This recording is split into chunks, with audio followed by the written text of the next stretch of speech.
Jadi kita akan mengerjakan soal problem 5.2 di mana di sini diperlihatkan transaksi untuk eh, perusahaan free distributor pada bulan April, kemudian ada nama akun dan di sini juga diperlihatkan ada eh, beginning untuk akun cash sebanyak 8.000 dan kapital 8.000 pada awal April. Nah, di sini diinstruksikan untuk menjurnalnya secara perpetual inventory system, kemudian memasukkan beginning cash and owner's capital, dan mempostnya ke ledger dengan eh, menggunakan J1 sebagai posting reference-nya.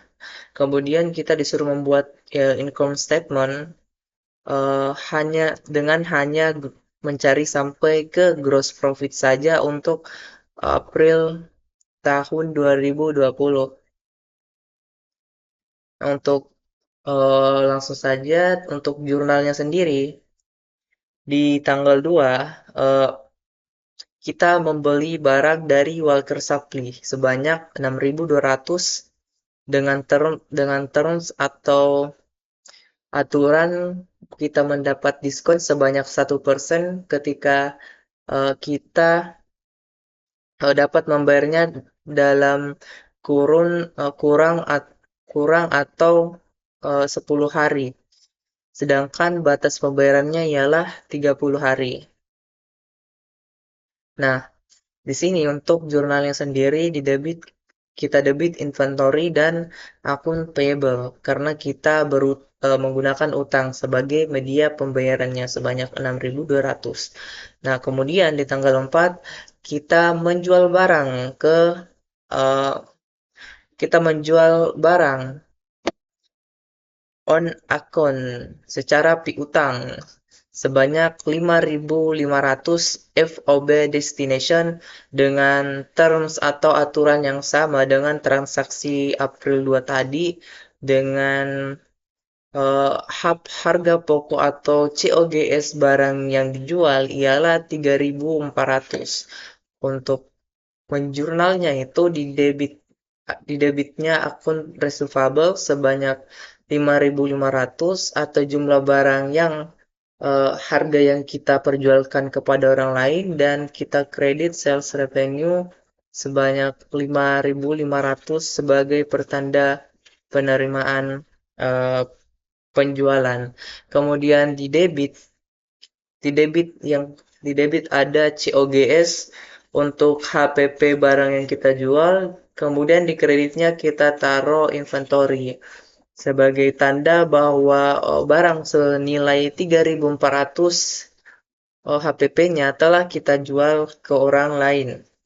Nah, karena berhubung kita menggunakan FOB destination, di mana artinya penjuallah yang membayar biaya pengirimannya, sehingga pada tanggal 5 kita membayar biaya pengangkutan barang atau pengiriman barangnya sebanyak 240. Untuk jurnalnya, freight out di debit sebanyak 240 dan di kredit ada cash sebanyak 240.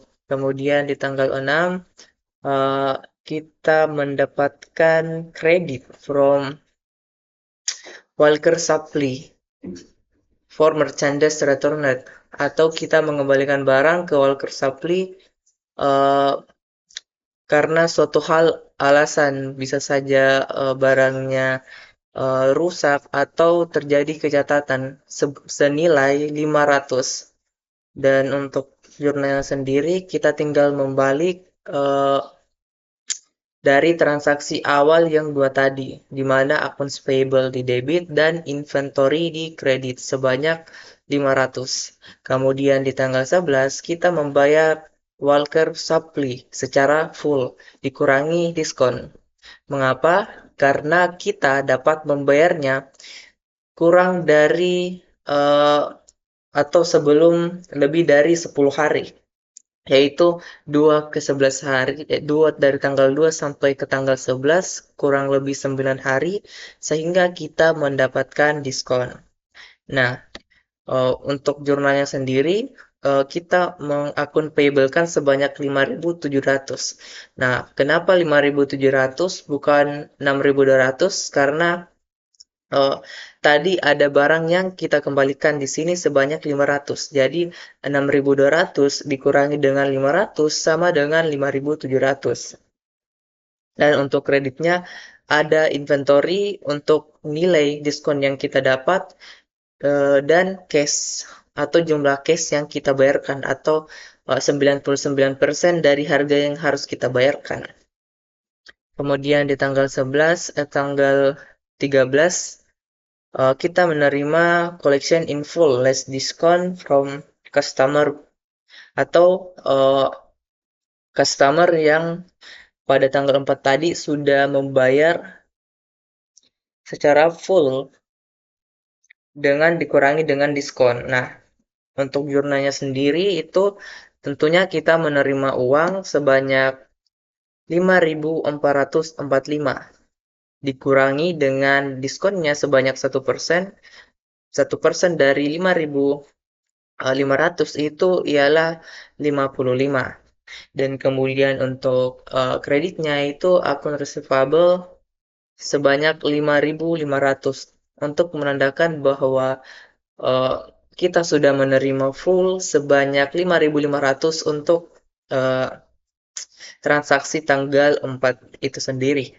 Kemudian di tanggal 14 kita membeli merchandise secara cash. Dan jurnalnya cukup mudah, di debit ada inventory, di kredit ada cash. Kemudian di tanggal 16 kita menerima refund dari supplier for returned goods on cash purchase of April 14. Oke, jadi di sini kita menerima pengembalian pengembalian barang karena mungkin terjadi uh, satu dua hal terkait barang yang kita punya sehingga kita mengembalikan barang tersebut senilai 500. Dan di sini pihak dari yang kita beli itu uh, meng apa ya membayar kita bukan dengan mengirimkan barang yang baru tetapi dengan cash, sehingga kita di sini kita jurnalnya di debit ada cash sebanyak 500, kemudian di kredit ada inventory sebanyak 500 sebagai tanda bahwa barang yang ada di gudang kita berkurang sebanyak 500. Kemudian di tanggal 18 kita eh, membeli dari memberi barang dari Benjamin Glassware sebanyak 4.500 FOB shipping point dengan terms 2% kalau bisa dibayar dalam kurun waktu 10 hari atau kurang dan deadline-nya 30 hari. Dan di sini FOB shipping point ialah eh, terms atau aturan di mana pembelilah yang membayar biaya pengangkutannya. Dan untuk jurnal tanggal 18 itu seperti ini, yaitu inventory dan accounts payable sebanyak 4.500. Dan karena kita yang membayar biaya pengangkutannya, maka pada tanggal 20 kita membayar biaya pengangkutannya dan jurnalnya ialah di debit ada 160 untuk inventory, kemudian di kredit ada cash sebanyak 160. Kemudian di tanggal 23 kita menjual barang secara cash dan merchandise sold has atau HPP barang yang kita jual adalah 4.120. Dan untuk jurnalnya seperti biasa, inventory 4.160. Kemudian untuk tanggal 26 eh, kita membeli barang secara cash dan tentunya untuk jurnalnya inventory dan cash yang ini 2.300. Kemudian tanggal 27 kita membayar Benjamin Glassware in full less discount, yaitu 4.500. 4.500. 2% dari 4.500 ialah 90, dan yang sisanya kita akan bayar yaitu 98%. Dan untuk akunnya sama seperti yang di atas tadi juga. Kemudian di tanggal 29 kita need refund to cash customer for defective merchandise sebanyak 90 euro. The returned merchandise had a fair value of 30. Oke, jadi di sini eh, kita mengembalikan barang terhadap customer kita dengan nilai barang yang kita jual itu 90, dan untuk return merchandise fair value-nya atau HPP barangnya itu 30.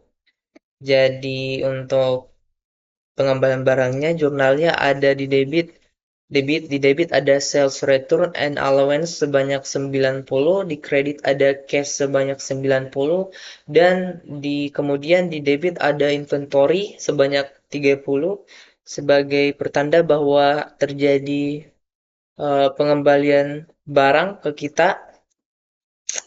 Kemudian COGS-nya juga di sini kembali ke kita sebanyak 30. Kenapa kembali ini ini supaya kita eh, menghapus dari jumlah eh, atau menghilangkan dari jurnal sebelumnya di mana customer yang membeli barang kita. Kemudian di tanggal 30 kita menjual barang secara piutang dengan terms 3.400, tidak ada diskon, dan batasnya 30 hari. Tanggal 30, the cost of merchandise sold was 1.900. Dan seperti biasa, karena secara piutang, untuk jurnalnya di debit ada akun receivable dan di kredit ada sales revenue dengan COGS 1.900 dan inventory 1.900. Dan kemudian untuk instruksi nomor 2 yaitu memasukkan beginning cash and owner's capital balance yang ada di sini ke ledger. Nah, di sini kita menggunakan perumpamaan J1 di sini, referensinya. Sehingga untuk beginningnya itu, uh, oh ya, J1 untuk jurnal yang ini. Kemudian untuk beginning cash on owners capital balance, kita post yang ini sebanyak 8.000. Kemudian untuk owners capital sebanyak 8.000. Dan sisanya kita masukkan secara manual jurnal ini ke dalam buku besarnya. Kita kurangkan semua. Dan tentunya nama akunnya kita mengikut dari yang ini. Oke, kemudian setelah kita dapatkan nilai akhir dari setiap uh, akun, barulah kita membuat, yaitu instruksi ketiganya, membuat income statement. Hanya sampai ke gross profit saja. Dengan strukturnya sales, yaitu sales revenue itu 16.300 dikurangi sales return and allowance, sales discount, kemudian kita kurangkan, dan kita kurangi dengan COGS-nya juga, yang ini 9390, dan jadilah gross profit gross profitnya sebanyak 6.765 untuk akhir April 2020. Oke,